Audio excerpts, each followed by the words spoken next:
The Double Doink podcast is officially sponsored by Manscaped. Fresh Ball Fall is upon us, and you need to be in the festive spirit. Light a candle, get some pumpkin spice, and make sure your balls look nice with the sponsors of today's show, Manscaped. Nature may clear the leaves off the trees, but you'll need Manscaped's help to get you ready for the sweater weather. Get your pants puppies prepared for cuffing season with trim as refreshing as a ball breeze by going to manscaped.com and using code DOINK for 20% off everything plus free shipping. It's time for nice flannels and cozy socks, but we can't forget to trim our balls. By now, you've heard of them, but it's time to join the 9 million men worldwide who use Manscaped and get the kit that covers it all, the Performance Package 4.0. It starts with the Lawnmower 4.0 trimmer with advanced skin-safe technology that reduces nicks and cuts to make the raking the leaves a lot less painful. Once you've cleared the driveway, the Performance Package comes in hot with products to cool you down. The Crop Preserver Ball Deodorant and Crop Reviver Ball Spray Toner, one to prevent stink and one to clear it up. With a soothing aloe vera formula, move over pumpkin spice, fresh balls are the smell of the season. The Performance Package 4.0 caps it off with 2 free gifts, the Manscaped Boxers and the Shed Travel Bag. That's one to hold your Manscaped goodies and one to hold your man goodies. Bring in the fall right and get 20% off and free shipping with code DOINK at manscaped.com. That's 20% off with free shipping at manscaped.com and use code DOINK. As the leaves fall, make sure you have it all with Manscaped. And welcome back to another episode of Double Doink Podcast. My name is Brendan Deek. Thanks so much for tuning in today. Really, really cool episode for you. I'm really excited to have Ricky Williams. He is a Highsman Trophy winner. He is a first-team All-Pro in 2002 Pro Bowl running back, and he is now the founder of Highsman. You know his name. No introduction. Ricky Williams with me. Ricky, how we doing? Great. What's up, Brendan? I'm doing well, man. Thanks for jumping on. I really appreciate it. So I want to start with kind of what you're up to now. So you are the founder of Highsman. It is a cannabis brand that sells merchandise and cannabis. I want to just kind of get how this started. Like, how did you decide to come up with this company, and when did this process come about? You know, I told myself as a football player that my goal in life was to get paid for being myself, you know? And so really all of the businesses I start are really just an extension of the things that I'm truly passionate about. And, you know, and I guess we're considered a cannabis brand, but that's just one of the things that we do, because one of the things that I'm passionate about is cannabis. And so we're really a lifestyle brand. And lifestyle, in the sense of what I'm saying, is I think our whole message is like find yourself and be yourself. And for me, cannabis was a great tool in helping me find myself. You know, I grew up wanting to be, like most people around me, I grew up wanting to be a professional athlete. And I was gifted enough that I had enough talent and drive and to be able to do that. But when you make a vision of what you want to be as a child, that's coming from the perspective of a child, you know? And so I think as I've gone through certain experiences and I have a better appreciation for what's truly important to me, I've been able to take all the football success and turn it into allowing me to live my dream, and that's being paid for being myself. And I think, at least I'm biased, but I think that's a message that is good for people to hear, because if more people make that a target, more people are going to be happy, because if someone's paying you to be yourself, I guarantee you're going to be happier than you are right now. When did your interest in, I guess, marijuana for medicinal purposes start? Like, when did this all kind of begin in your life? It's funny that this is the way we talk about cannabis, and it's the way we have to in order to make it acceptable, because medicinal, you know, to me, really what I'm hearing is, when did I get it? Because when I talk to a lot of people, regardless of why they think they smoke or whatever, when I talk to people and I ask them about the first time that they really started smoking, you know, some people have cool stories. Like, I was talking to a big time cannabis advocate, Steve D'Angelo, and he said his first time he was hanging out with his friends and he smoked a joint and he walked in the park and he was like, life is better, you know? But that's not a typical experience. Again, that was a long time ago. That's not a typical experience. Typical experience now is someone is either dealing with a physical injury, an emotional, something has got them all tied up, and they smoke and they feel better. You know? They feel better because, you know, like recreational, whatever. But the reason that people do it so much is not for recreation. It's because it makes them feel better. Of course. You know? And so as soon as I had that like aha moment that this makes me feel better, that's when it became medicinal. Because as a football player, when I'm stressed out and tied up in knots, my body doesn't recover as fast. When I'm feeling good about myself and what I'm doing, I find I heal twice as fast. And so I think this really, and now we're finally starting to study it and be able to put science to it. But the reality is there's something about feeling good that helps you be healthier. Mhm. That's medicinal. I think wasn't it like the 1930s? I think it was the campaign against hemp, basically for hemp to like it was going to take over paper and all those stuff. And it was I can't remember the single guy who ran the campaign, basically pushing against hemp and calling marijuana. Basically, I think the term was like people were going to kill their wives, or there was a big anti-campaign against it in the 1930s, which basically has lasted up until when you like even when you were in the NFL in the early 2000s, it was still kind of that stigma around it. So it's evolved definitely basically since you started playing football.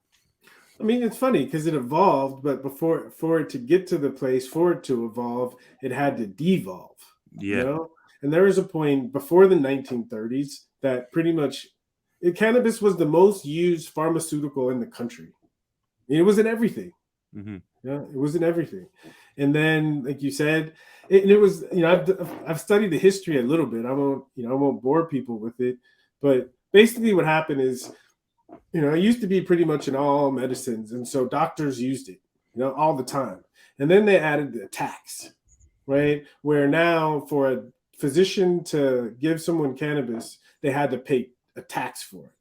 So that the demotivated physicians to keep it. So it started to fall out of favor, And I'm not saying like this is a conspiracy theory or someone planned. To me, it's just more interesting of these certain things that happened in history that kept pushing cannabis down and down. And it's like it wasn't just one thing; it was all these different things, one on top of the other. Another thing was it started to be associated with people coming from Mexico and from minorities and people in the jazz scene. And so it started to get a negative stigma in that way. And then when Nixon became president, because what happened is in Vietnam, a lot of the soldiers in Vietnam, they came across cannabis, and it was like it made them feel good. And if you're in a Yeah. war, something that makes you feel good, right, you're gonna like it. And so they came back to the States, and a lot of them, because of the GI Bill, started going into colleges and universities. And so the police and the government, they had to start thinking about how we can't just throw people in jail for this anymore, because now the white college students are the ones that are doing it. And so it started to create a whole nother cannabis community, right? And then what happens on top of that is Nixon, trying to win an election, wants to become anti-hippie and anti-minority. And what do both groups share? Cannabis. And so this is the early pinnings of the war on drugs. And so the history is fascinating, but I think even more fascinating is how cannabis has made a rebound. And this started, in this country in San Francisco, where cancer patients, AIDS was really big in the 80s in the Bay Area. And so, AIDS, and people were looking for answers, and this is a group that was outcast, right? And so it created this pocket where a group of people who were finding real benefit from cannabis in a liberal state started to be able to get the laws to loosen up a little bit. And the medical cannabis bill was passed in California, and that just opened the door. And we see the result, because all of this cannabis legalization sprung from medical, and I think at the end of the day, people are going to be saying something similar to what I'm saying, is we're going to find the power of actually feeling good. Do you think there's still a stigma around it in sports? With athletes? It's funny. It's a stigma, but it's not taken seriously anymore. Even when I was playing, if someone says, I don't do that, blah, blah, blah, people will take that seriously. Now you say, I don't do that, blah, blah, blah, people will tend to like laugh at you,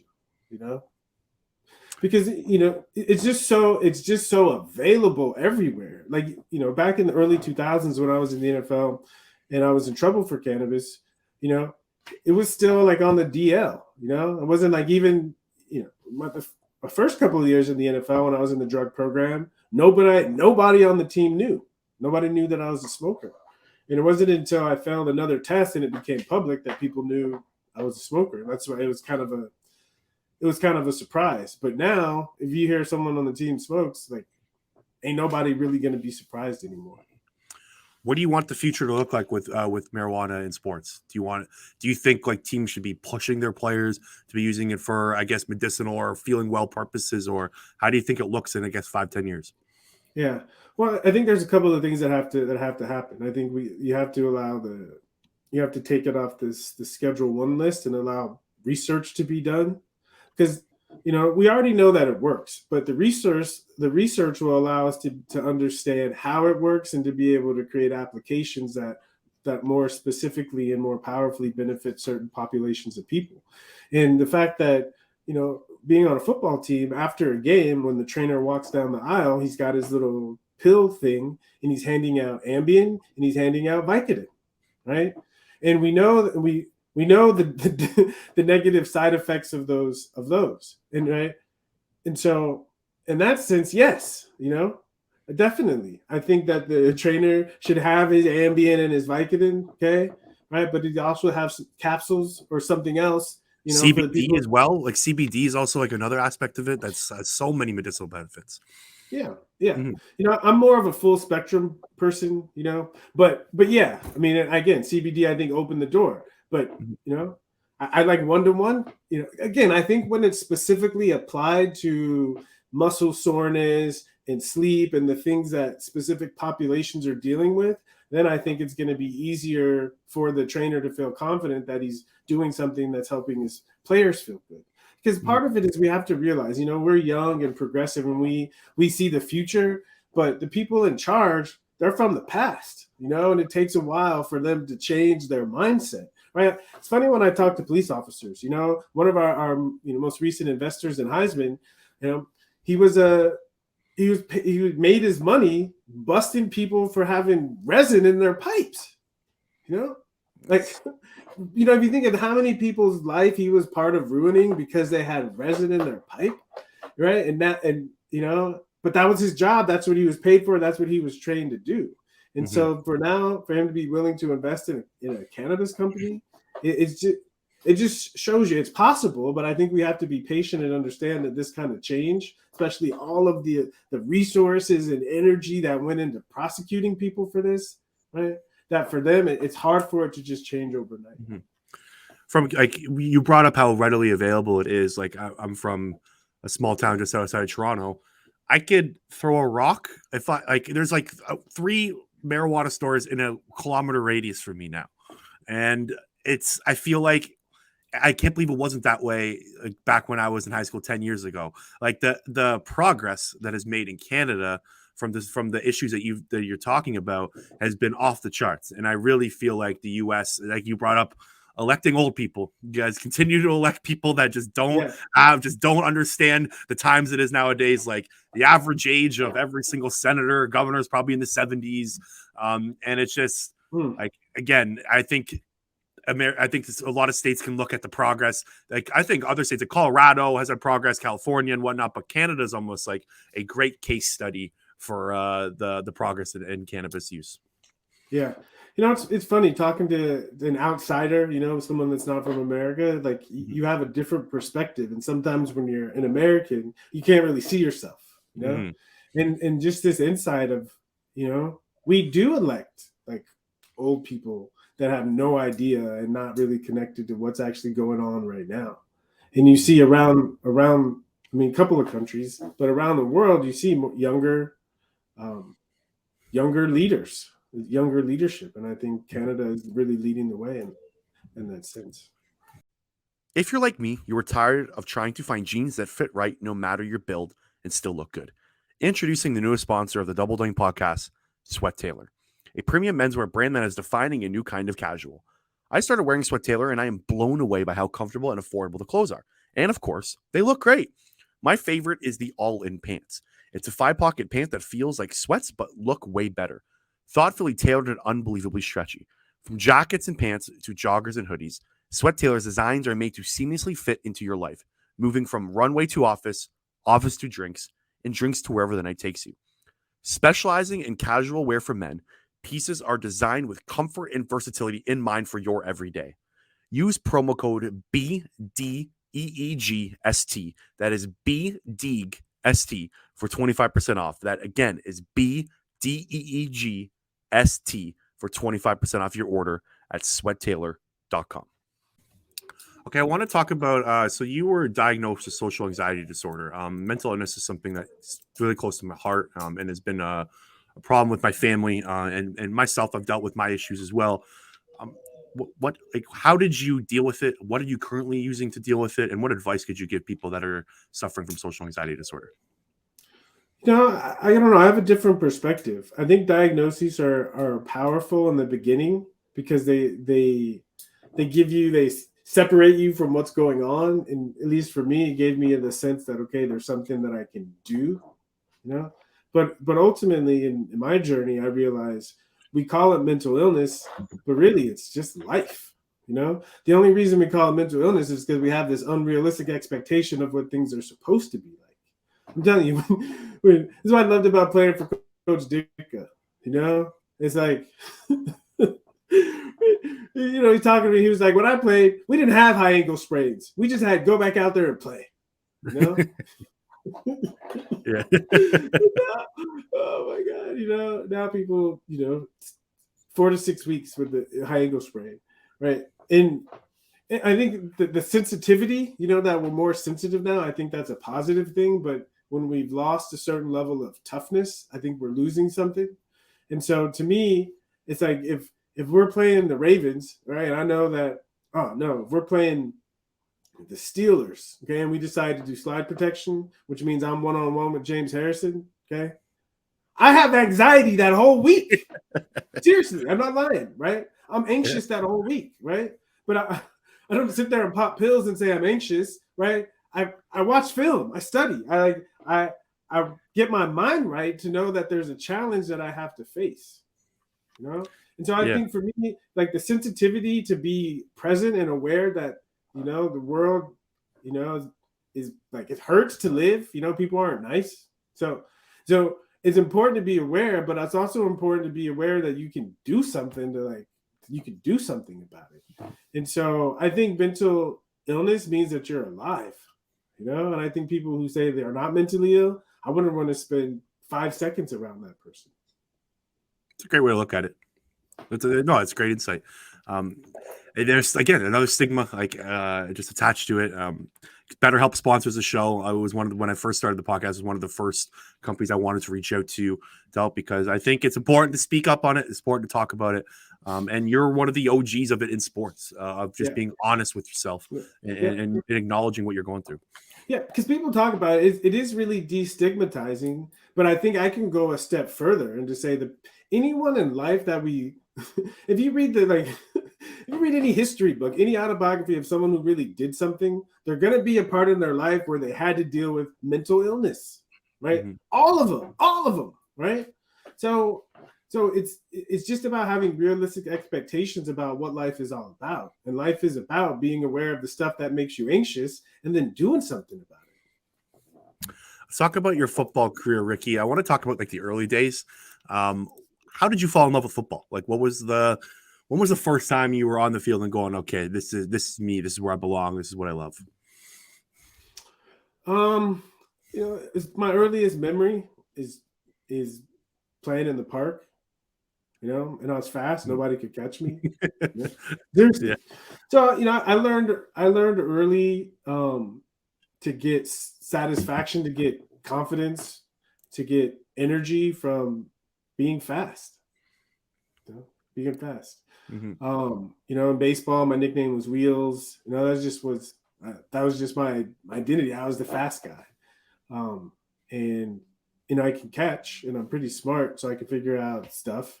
And you put that together, it really made me a really good football player. And I love contact. It's just, I think we all are made of different qualities. Like when you play a video game and you see the attributes, I think it's like that in life. And there's certain things where if you put yourself in that situation, it just is a perfect fit for your attributes. And I think football is just one of those things for me. Did you always want to be a running back? I always wanted to be a football player. Okay. I was recruited by a lot of colleges as a linebacker, safety. I just, again, I just love to run and hit and think, and running back lets you do that, but every position lets you do that except lineman. It depends. If you're a pulling guard, you get to do it. Yeah, but yeah, running back was a place where I could, and I consider myself a versatile. I like to do a lot of different things. And I think running back, you get to run block, pass block, run routes, run the ball, throw the ball sometimes. So it's, yeah, again, I think it was just the position that my certain attributes really fit most flush with. So you said you like to do different things, and you brought up throwing the ball there. It kind of leads nicely into my next question. I believe it was 2006 was the Wildcat offense introduction, or it was 2006, correct? No, it was 2000. It was 2000 and it was 2009. 2009. Okay. A few years before. Okay, so 2007, 2008. It was 2008.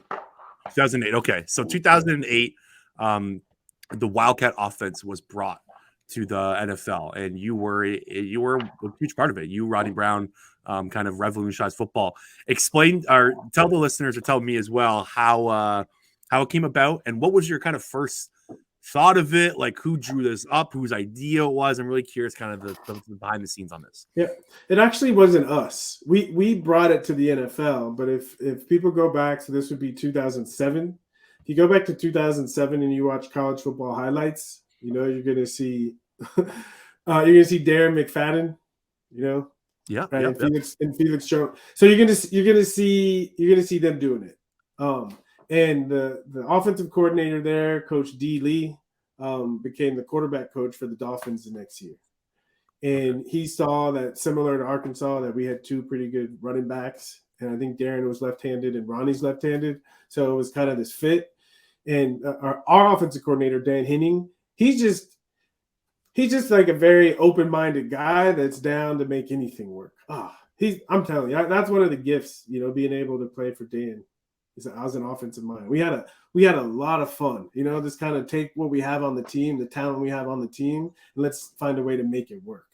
And what I loved about the Wildcat is there are 4 running backs, and usually in a running back room, there's only 5 or 6 guys. And we had, a large majority of our running back room on the field at the same time. And so in training camp, D. Lee put it on the board, and we kind of walked through it and messed around with it, but I don't think anyone really took it seriously. I remember the first time he put it on the board, I was thinking, because I was in my 30s. So I was thinking, oh, this is something I'm not even going to be on the field, So I kind of started flipping through my playbook. And then he said, Ricky, you're the Wildcat. And the Wildcat is the one that goes in motion. So I was like, oh, shit. Okay, I guess I am in on this. And so I got kind of excited about it because it was all of us on the field at the same time. And if we ever did it and it worked, it would be fun for us. And so we kind of worked on it in training camp, and then we would walk through it a little bit, and then we got to week 3. We were 0-2. We're going up to New England to play the Patriots. And that Wednesday, because Wednesday is our first day of practice for the week, that Wednesday, D. Lee said, we're doing it. And we put in a couple of Wildcat plays, and we've been walking through it. So we were kind of comfortable with it, and we walked through it a little bit more and practiced more. And we brought it out against New England, and they weren't ready for it. And it was, Ronnie ran for, I think, 160. I ran for 98. So it was fun. It was fun, and we just kept doing it. And I think what made it work, at least that first year, was we spent half an hour on it every single day in practice. And other teams, they don't have the film, they don't have the understanding of what we're doing, and they don't have the time to properly prepare for it. And so as long as we felt comfortable and we could execute, it kind of was unstoppable. And, we had pass plays, we had flip plays, we had reverses, and we made it all work. And then it kind of evolved from the double wing, the Wildcat, into using Ronnie as a as a quarterback. And so there were certain plays where it was just pony, two tailbacks. Ronnie would go to the quarterback position, and I'd be the fullback, and we would just do the read drop. He would give it to me, or he'd take off, or we even had we got more creative. And I think what it did is it opened the door to allowing quarterbacks to run more. Ronnie wasn't a quarterback, but I think people saw, wow, this is really effective. Mm-hmm. And people were actually doing it in the NFL, and you started to see more of the quarterback running the read option.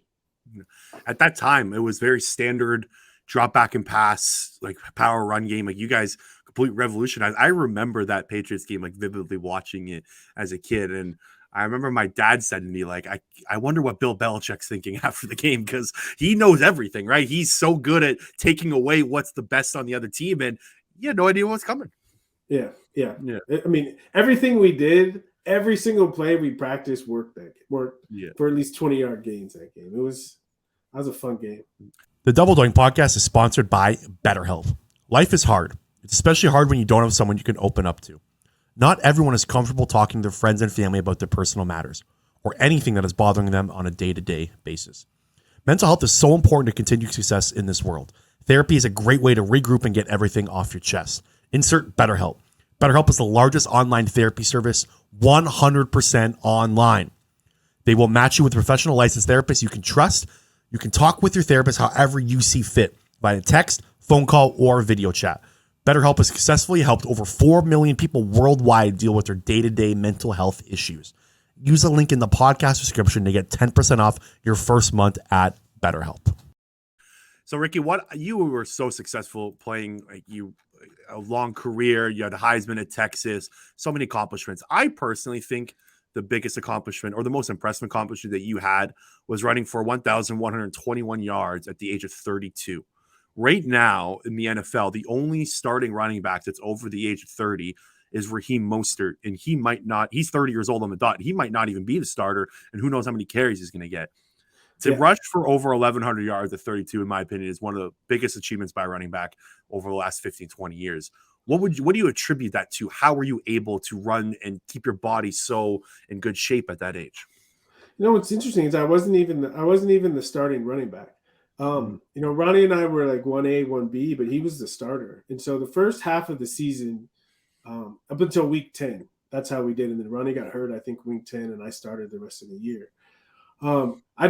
That year, it's funny. I learned early in my career that in order to play a long time, you got to take care of your body. And before that season, I just did a lot of body work. Really focused on taking layers of trauma off my body. Found this thing called social anxiety, thing called a craniosacral therapy. And I did it for really intensely for 2 weeks right before the season. And I just felt lighter. I just felt younger. And we were running the Wildcat, so I was getting a chance to get a lot of snaps. And then Ronnie got hurt, and I got to take over the starting position, and I was able to utilize the opportunity to rack up a lot of yards. Mm-hmm. Yeah, again, it's a lost art. Running backs are just kind of a dime a dozen now, and you don't see them succeed after the age of 30. And I guess a good transition into my next question. The running back position currently in the NFL is the hottest topic of the offseason. You had Josh Jacobs hold out of training camp. You had Saquon Barkley hold out for a little bit. They couldn't get a contract deal done. Of course, the Jonathan Taylor situation. Ricky, what do you make of what's going on with the running back position currently in the NFL? Well, I think if take a step back and you understand markets, it's what happens in the market, Mm-hmm. And what we've seen in the market is that people have been able to get to get adequate running backs for cheap, on average, because the game has shifted. It used to be a running back centered kind of offensive scheme, and now that it's not, the market for running backs has changed. I think the unfortunate part, but this is how the market corrects, is you have running backs as a position, and there's a market for them, but you have superstars, and they're two separate conversations. I think if you have a superstar, you pay them like a superstar. If it's a running back that hasn't proven they're a superstar, I understand the market. And if you look at the Giants season and, without Saquon, right, they suck again, with Saquon, they went to the playoffs. And so if they're smart and they say, we want to be a successful franchise, okay, find your superstars and take care of them. Because not only does that help them, but it sends a message to the team that we're dedicated to winning. Yeah. Josh Jacobs led the league in scrimmage yards last year. And Cole Kmet is signing $30 million guaranteed deals. It makes me insane. Yeah. Yeah. But I think I think they're doing the right thing. I think they have to assert their value. And so people have to see, oh, wow, this is hard, and we don't have a running game, mm-hmm. and it'll make them either let them go to find someone that will appreciate them or appreciate them and take care of them. Who's your favorite running back to watch in the NFL right now? Honestly, I like them all. And for me, my favorite running back to watch is mainly based on the offensive scheme. I think that's the thing. When all the attention is gone to the passing game, we're losing the expertise of how to scheme a running game.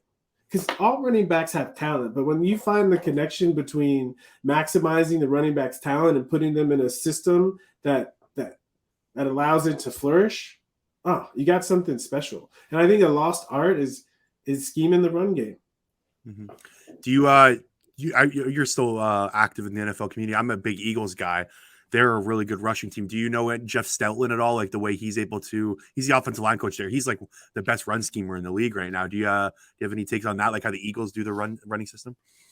I mean, I love it. And you see when someone can intelligently scheme the running game and make it a big part of their game, that it's hard to defend against. Mm-hmm.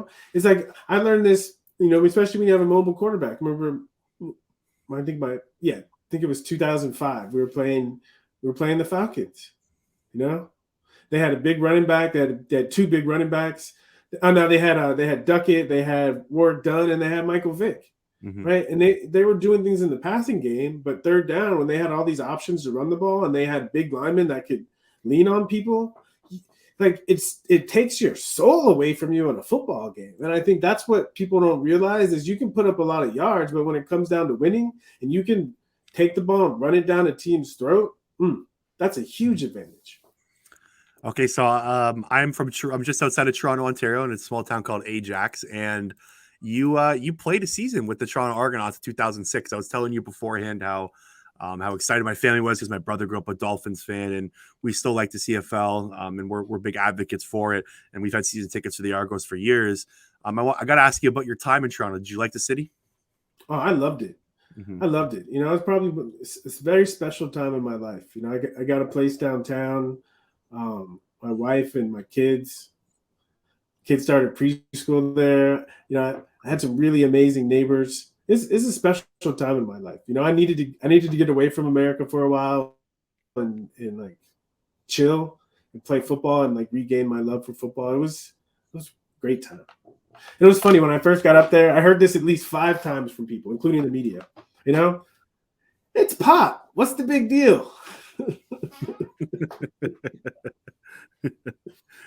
Yeah, I remember my dad being really upset with the Joe Theismann interview because my dad's a Washington fan and he was not happy with the way he reacted. And you were a superstar here, man. Like you took over the city. Like you were like the Maple Leafs. Like the Maple Leafs were the early 2000s and they still are the big talk of town. Like Ricky Williams was the star of Toronto in a hockey crazed town. It was truly incredible.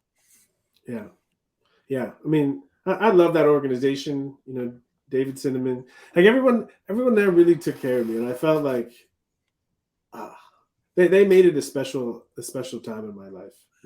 I could definitely see myself going back, maybe coaching one day in the CFL. Nice.